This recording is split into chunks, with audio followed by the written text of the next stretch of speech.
भगवान के एक अरण्य भक्त हुए जिनका नाम है बाणासुर। क्या नाम है? बाणासुर, जो कि लंकाधिपति रावण के साथ भी जिन्होंने युद्ध किया था, जिनको सहस्त्राबाहु कहा जाता है। क्या कहा जाता है?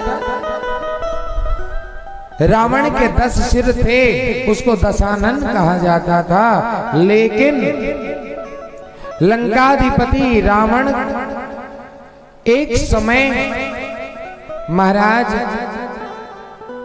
नर्मदा नदी के किनारे बैठकर और पार्थिव मिट्टी के शिवलिंग, जो कि यहाँ पर 1.25 लाख शिवलिंगों का अभिषेक आज विश्राम हुआ है महाराज, उसी प्रकार के शिवलिंगों का निर्माण करके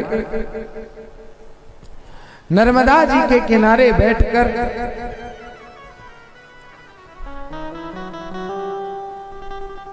महाराज उन शिवलिंगों का निर्माण कर रहा था और प्रतिष्ठा कर चुका था, भगवान का आवाहन कर चुका था। उसी समय नर्मदा का वेग बढ़ा और नर्मदा समस्त शिवलिंगों को बहाकर ले गई।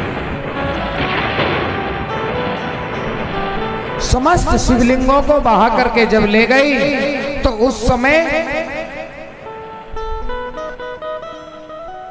महाराज रावण को क्रोध आया।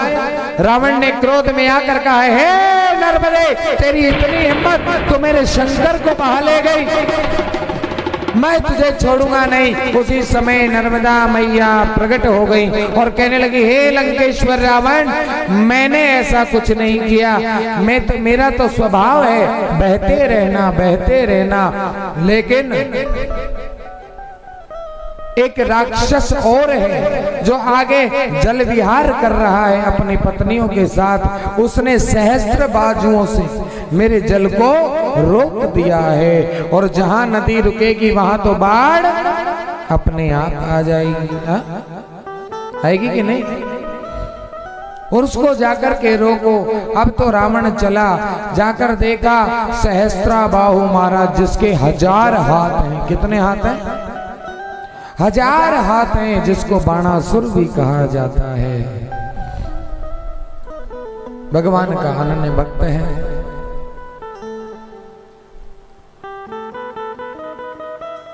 और लंकेश्वर रावण ने जाकर उसको ललकारा तो आज उसने कहा, इसके बीच कौन कह रहा है? सहस्त्राबाहु कहता है, इसके 20 भुजाएं तो समझ में आती है, मेरे भी 1000 भुजाएं हैं, लेकिन मेरे तो एक ही सिर है, इसके 10 सिर कहां से आ गए? इसका चिकित्सक उपचार करना पड़ेगा, इसका ऑपरेशन करके देखना पड़ेगा, इसके 10 सिर आए कहां से। सहस्त्राबाहु ने रावण को पकड़ा और महाराज कारागृह में डाल दिया। ये तो इधर जो उनके नाना जी थे,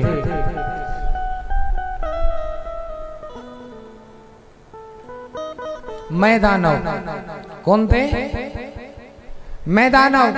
आज वो जाकर के उनको छुड़वा करके लेकर के आए। कहा ये अपनी ही जाति का अपना ही नाती है, और दूसरी बात राक्षस कुल को बढ़ाने वाला है, परम शक्तिवान है, इसलिए ये सहस्त्राबाहु तुम इनको छोड़ दो। सहस्त्राबाहु ने सुनकर के छोड़ दिया।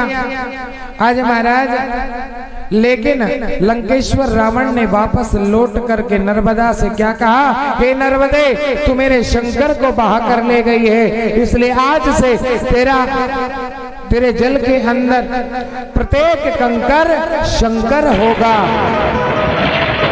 प्रत्येक कंकर शंकर कहलाएगा।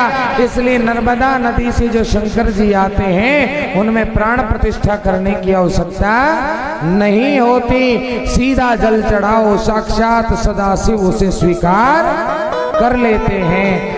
बाकी सब शिलाओं से बने शिवलिंग कभी घर में रखने नहीं चाहिए, लेकिन जो नर्मदा मैया से आते हैं शिवलिंग, उसे आप अपने घर में सदा रख सकते हो। ये ऐसा भगवान को महाराज वरदान है। नर्मदा मैया को ये शुभ आशीष मिला हुआ है कि नर्मदा का प्रत्येक कंकर शंकर होगा और शिव महापुराण कहती है प्रत्येक शिवलिंग पर चढ़ा हुआ प्रसाद हमको आपको नहीं खाना चाहिए। हाँ, यदि नर्मदेश्वर भगवान पर प्रसाद चढ़ा है तो नर्मदेश्वर भगवान का प्रसाद हम और आप सब खा सकते हैं, उसके लिए हमें छूट है। इसलिए